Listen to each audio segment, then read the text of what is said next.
Movie के start में हम कुछ दोस्तों को देखते हैं जो कि गाड़ी से कहीं जा रहे थे। तभी अचानक उनकी गाड़ी का टायर पंचर हो जाता है। फिर वो लोग मदद के लिए इधर उधर देखने लगते हैं, लेकिन उन्हें सुनसान रोड और एक खंडर के सिवा और कुछ नहीं दिखता। श्रुति कहती है कि वहाँ पे लाइट दिख रही है, वहाँ पे कोई ना कोई तो जरूर रहता होगा, हम उससे मदद मांग सकते हैं। फिर वो सभी दोस्त वहाँ पे जाने का डिसाइड करते हैं, लेकिन उनमें से एक लड़का विकास काफी डरा हुआ था। वो उनके साथ जाने से मना करता है, वही कार में रुक जाता है। फिर बाकी के दोस्त जंगल के अंदर उस खंडर में चले जाते हैं, लेकिन वहाँ पे कोई नहीं होता। वो लोग सोचते हैं कि जो भी यहाँ पर रहता है वो थोड़ी देर में यहाँ पर आ ही जाएगा और तब तक हम यहीं पर उसका इंतजार करते हैं। फिर वो लोग ठंड से बचने के लिए वहाँ पे कैंप फायर जलाते हैं और किसी को बोर ना हो इसके लिए श्रुति उन्हें एक कहानी सुनाती है।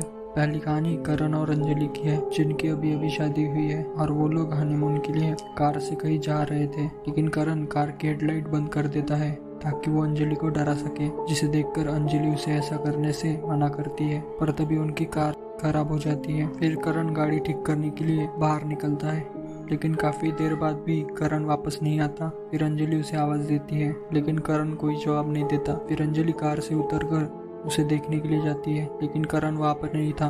तभी उसे जंगल से करण की चीख सुनाई देती है। वो जल्दी से जंगल में करण को ढूंढने के लिए चली जाती है। उसे वहाँ पर एक हाथ दलदल में धंसता हुआ दिखता है और उस हाथ पे करण की जैसी घड़ी होती है। अंजलि उसे बचाने की कोशिश करती है, लेकिन वो हाथ दलदल में पूरा धंस जाता है और तभी पीछे से उसके कंधे पर कोई हाथ रखता है, जिसे देखकर वो काफी चौंक जाती है क्योंकि वो करण था। अंजलि बहुत डर जाती है। फिर वो लोग कार ठीक करके वहाँ से निकल जाते हैं, लेकिन अंजलि काफी घबराई हुई थी तो करण उसे गले लगाता है। पर हम देखते हैं कि गाड़ी के आईने में वो नहीं दिख रहा है, जिसे देखकर हम समझ पाते हैं कि वो करण नहीं है और यहीं पर ये कहानी खत्म हो जाती है। पर इस कहानी को सुनने के बाद उन दोस्तों में से एक लड़की बहुत डर जाती है, इसलिए वो कार की तरफ वापस चली जाती है। फिर रोमी उन सबको दूसरी कहानी सुनाता है। दूसरी कहानी एक फोटोग्राफर अनिल की है, जो मुंबई की तरफ जा रहा था और आराम करने के लिए एक होटल में रुकता है, जहाँ पर हम देखते हैं कि हर जगह नो स्मोकिंग का बोर्ड लगा हुआ है और वहाँ का मैनेजर भी काफी अजीब होता है। वो उसे स्मोकिंग करने से मना करता है, लेकिन फिर भी अनिल सिगरेट पीने लगता है। लेकिन तभी वो मैनेजर भी वहाँ पे आ जाता है और वो सिगरेट का पैकेट अपने साथ ले जाता है। थोड़ी देर बाद अनिल सिगरेट का पैकेट लेने के लिए मैनेजर के पास जाता है, लेकिन वो मैनेजर उसे स्मोकिंग से होने वाली बीमारियों के बारे में बताता है और उसे सिगरेट का पैकेट देने से मना कर देता है, जिसके कारण उन दोनों में बहस हो जाती है। फिर अनिल डिसाइड करता है कि वो एक सेकंड भी इस होटल में नहीं रुकेगा और अनिल अपना सामान पैक करके वहाँ से जाने लगता है, लेकिन वो देखता है कि मैनेजर ने दरवाजे पर ताला लगा दिया है और वो उसे यहाँ से नहीं जाने देगा। मैनेजर उससे कहता है कि मैं आपकी सिगरेट 6 महीने के अंदर छुड़ा दूंगा। मैंने लगभग 70% लोगों की सिगरेट छुड़ा दी है। तब अनिल पूछता है कि बाकी के 30% लोग, जिसे सुनकर वो मैनेजर हंसने लगता है और उसे एक बेसमेंट में लेकर जाता है, जहाँ पर बहुत सारी लाशें रखी हुई थी।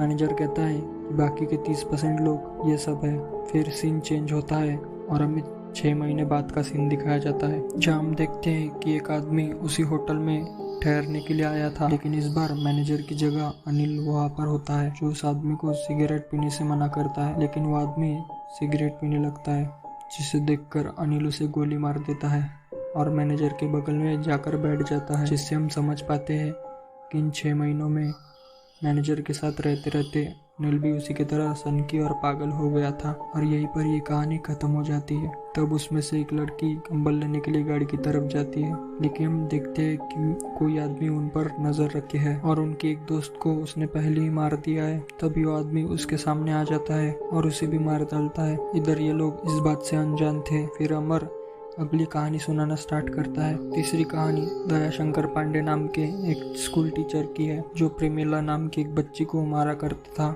क्योंकि वो अपना होमवर्क नहीं करके लाती थी। लेकिन एक दिन वो देखता है कि प्रेमिला ने अपना होमवर्क किया हुआ है, जिसे देखकर वो चौंक जाता है और फिर प्रेमिला रोज अपना होमवर्क करके लाती है। लेकिन अजीब बात यह थी कि दयाशंकर पांडे इस बात से काफी परेशान था। फिर एक दिन वो प्रेमिला की मदर को बुलाता है और उनसे घबराते हुए कहता है कि प्रेमिला पहले होमवर्क नहीं करती थी, लेकिन वो अब होमवर्क करने लगी है और अपने हर पन्ने पर वो ओम लिखती है। क्या आपको ये थोड़ा अजीब नहीं लगता? प्रेमिला की मदर कहती है कि इसमें अजीब क्या है। तब वो प्रेमिला की मदर को सॉरी कहता है और वो उसे वहाँ से जाने देता है, लेकिन वो अभी भी घबराया हुआ था। फिर वो रात को प्रेमिला के घर जाता है और उसे खिड़की से होमवर्क करते हुए देखने की कोशिश करता है, पर तभी उसे प्रेमिला की मदर देख लेती है और उससे कहती है कि आप यहाँ पर क्या कर रहे हैं। दयाशंकर कहता है कि वो प्रेमिला को देखने की कोशिश कर रहा है। ये सुनकर प्रेमिला की मदर पुलिस को कॉल करने की धमकी देती है। तब दयाशंकर पांडे उन्हें बताता है कि बचपन में मेरा एक वरुण नाम का दोस्त था। वो पढ़ाई में काफी होशियार था। वो अपना होमवर्क रोज करके लाता था और अपने हर पन्ने पर ओम लिखता था, जिसके कारण मैं उससे बहुत जलता था। फिर एक दिन हम दोनों पतंग उड़ा रहे थे, तब वो छत से नीचे गिरकर मर गया, लेकिन असल में उसकी मौत मेरे कारण हुई थी। मैंने उसे छत से धक्का दिया था। यह सब जानकर प्रेमिला की मदर उन्हें वहाँ से भगा देती है। फिर जब वो वहाँ से वापस आ रहे थे तो तभी उनको रास्ते में अपने दोस्त वरुण का भूत दिखता है। वो उन्हें कहता है कि दया, तुम पागल नहीं हो, लेकिन अब हो जाओगे। जिसके बाद हम देखते हैं कि अगली सुबह तक दयाशंकर पांडे पूरी तरह से पागल हो चुका था और पूरी सड़क पर वो मैथ के टेबल वगैरह लिख रहा था। और ये कहानी यहीं पर एंड होती है। उसके बाद अमर उन दोनों लड़कियों को देखने के लिए गाड़ी के पास जाता है। वहाँ पर वो देखता है कि किसी ने उनके दोस्त विकास को मार डाला है, जो कि गाड़ी में ही रुका हुआ था। वो बहुत डर जाता है और अपने दोस्तों को बताने के लिए वापस भागने लगता है, लेकिन कोई उसे रास्ते में मार डालता है। इधर रोमी चौथी कहानी सुनाना स्टार्ट करता है। चौथी कहानी गायत्री की है, जो कि एक हाउसवाइफ है। एक दिन वो बाजार जाती है, जहाँ पर उसे कुछ सेब दिखते हैं और उसे वो खरीदने का मन करता है, लेकिन वो दुकानदार सेब बहुत ही महंगे दाम में बेच रहा होता है, इसलिए वो सेब नहीं खरीदती। पर तभी उसे एक ठेले वाला दिखता है जो बहुत ही सस्ते और ताजे सेब बेच रहा था, इसलिए गायत्री उससे 3 किलो सेब खरीद लेती है। लेकिन वो ठेले वाला आदमी बहुत अजीब होता है। फिर वो घर लौटने लगती है, तभी उसे एक भिखारी दिखता है जिसे वो एक सेब दे देती है। घर पहुँचने के बाद उसे वो सेब थोड़े अजीब लगने लगते हैं और तभी उसका पति संजय भी घर पर आ जाता है। वो सेब देकर उन्हें खाने के लिए जाता है, लेकिन गायत्री उसे सेब खाने से मना करती है और बाद में उन सब सेब को बाहर कचरे में फेंक देती है। लेकिन हम देखते हैं कि सारे सेब फ्रिज में वापस आ गए हैं और एक सेब संजय भी खा रहा होता है। ये देखकर वो बाहर भागती है, लेकिन वो सारे सेब वहाँ से गायब हो चुके थे। फिर वो सोने चली जाती है। फिर अगले दिन जब उठती है तो वो देखती है कि उसके पति की जगह पर एक सेब रखा हुआ है। वो बाहर जाकर देखती है, जहाँ पर उस भिखारी की जगह पर भी एक सेब पड़ा होता है, जिसे देखकर वो काफी घबरा जाती है और उस ठेले वालों को ढूंढने के लिए बाजार की तरफ भागती है, जहाँ पर वो देखती है कि सारे लोग वही सेब खा रहे होते हैं। जिसके बाद वो पुलिस स्टेशन जाती है, लेकिन वहाँ पर भी कोई नहीं होता और पुलिस की जगह पर सेब पड़े हुए होते हैं, जिसे देखकर गायत्री वापस लौटने लगती है। लेकिन वो देखती है कि पूरा बाजार खाली हो चुका है और वहाँ पे सिर्फ सेब पड़े हुए हैं। तभी उसके पास वो ठेले वाला आता है। वो गायत्री से कहता है कि मैडम, आखिरी सेब बचा है, आप ये फ्री में ले लो। और यहीं पर ये कहानी एंड होती है। उसके बाद श्रुति 5वीं कहानी सुनाना स्टार्ट करती है। 5वीं कहानी जॉन की है, जो रात के टाइम एक कब्रिस्तान के बाहर खड़ा हुआ था। तभी वहाँ पे अमर नाम का लड़का अपनी गाड़ी से गुजर रहा होता है। जॉन उसे लिफ्ट मांगता है। अमर उसे लिफ्ट दे देता है। अमर उससे पूछने लगता है, तुम इतनी रात को कब्रिस्तान के बाहर क्या कर रहे हो? जॉन कहता है कि मैं दिन भर कब्रिस्तान में रहता हूँ, रात को शहर की तरफ जाता हूँ। 10 दिन पहले ही मेरी मौत हो चुकी है। यह सुनकर अमर हंसने लगता है। फिर कुछ देर बातें करने के बाद अमर जॉन से कहता है कि अगर तुम भूत हो तो गायब होकर दिखाओ। जिस पर जॉन कहता है कि भूत गायब नहीं होते।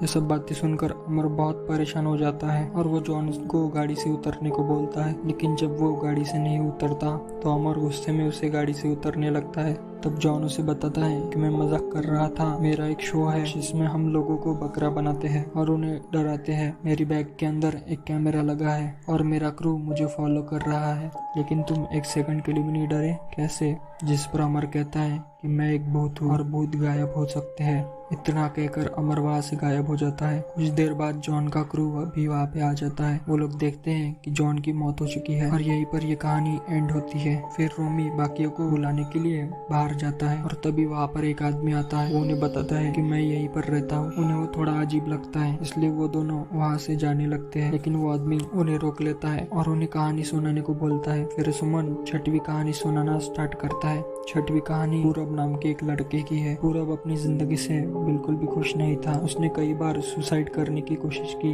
लेकिन कर नहीं पाया। फिर एक दिन सुसाइड करने के लिए ऊंचे पहाड़ पर चढ़ जाता है, लेकिन वो पहाड़ की ऊंचाई से डर जाता है और वहाँ से वापस जाने लगता है। लेकिन तभी पूरब को वहाँ पे एक भगवान की मूर्ति दिखती है। वो उनसे कहता है कि मुझे ऐसा क्यों बनाया, मुझ में कुछ तो अलग दिया होता जो बाकियों में ना हो, और भगवान को बहुत कोसने लगता है। फिर वो वहाँ से वापस आ जाता है। अगले दिन वो एक लड़की अभिलाषा को देखता है और उसे स्टॉप कहता है और फिर उसे मूव होने को कहता है, जिसके बाद वहाँ पर उस लड़की का बॉयफ्रेंड आता है और पूरब को मारने लगता है। इसलिए पूरब उसे स्टॉप कहता है और वो लड़का वहीं पर स्टॉप हो जाता है। फिर पूरब ऐसा ही कई बार करता है, जिससे उसे समझ आ जाता है कि उसे कोई जादुई ताकत मिल गई है, जिसके कारण वो किसी को भी रोक सकता है। फिर पूरब अभिलाषा को अपनी पावर दिखाता है और उसे डेट के लिए पूछता है, जिस पर अभिलाषा घबराते हुए हाँ बोल देती है। जिसके बाद पूरब नाचते हुए घर पहुंचता है। घर पर उसके फादर उसे डांटने लगते हैं कि पूरब देर रात को घर पहुंचा था, लेकिन वो अपने फादर को स्टॉप करता है और अपने कमरे में जाकर उन्हें वापस मूव कर देता है और बहुत खुश होने लगता है। इसी बीच वो आईने की तरफ देखकर खुद को ही स्टॉप बोल देता है, जिसके कारण वो हमेशा के लिए वहीं पर रुक जाता है। वहाँ पर उसके फादर भी आ जाते हैं। उसे ऐसा देखकर उसके पेरेंट्स उसे हॉस्पिटल लेकर जाते हैं और यहीं पर ये कहानी एंड होती है। इस कहानी को सुनने के बाद वो आदमी उनसे कहता है कि मैं भी एक कहानी सुनाना चाहता हूँ, लेकिन मेरी कहानी में डरना मना है। फिर वो आदमी उन्हीं की कहानी सुनाने लगता है। 7 दोस्त गाड़ी से कहीं जा रहे थे, लेकिन बीच रास्ते में उनकी गाड़ी का टायर पंचर हो जाता है, जिसके कारण वो लोग एक खंडर में रुक जाते हैं। वहाँ समय बिताने के लिए एक दूसरे को कहानियां सुनाने लगे। हर कहानी के खत्म होने पर कोई ना कोई डर जाता था, इसलिए वो एक एक करके गाड़ी की तरफ जाने लगे। लेकिन उनको नहीं पता था इस सुनसान जंगल में उनके अलावा भी कोई है, जो उन 7 दोस्तों में से एक एक करके 5 दोस्तों को मार डालता है और अब सिर्फ 2 दोस्त बाकी है और उन्हें मारने वाला वो आदमी मैं ही हूँ।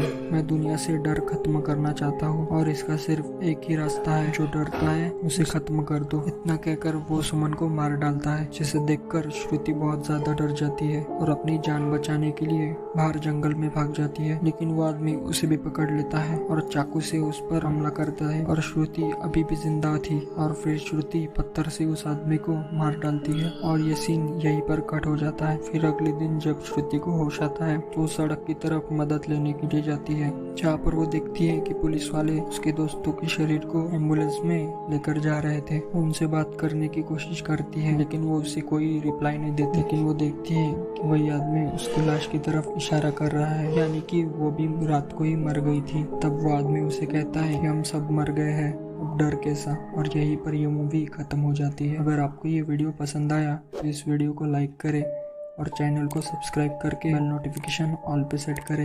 मैं मिलूंगा आपसे एक और नए वीडियो में। Thank you.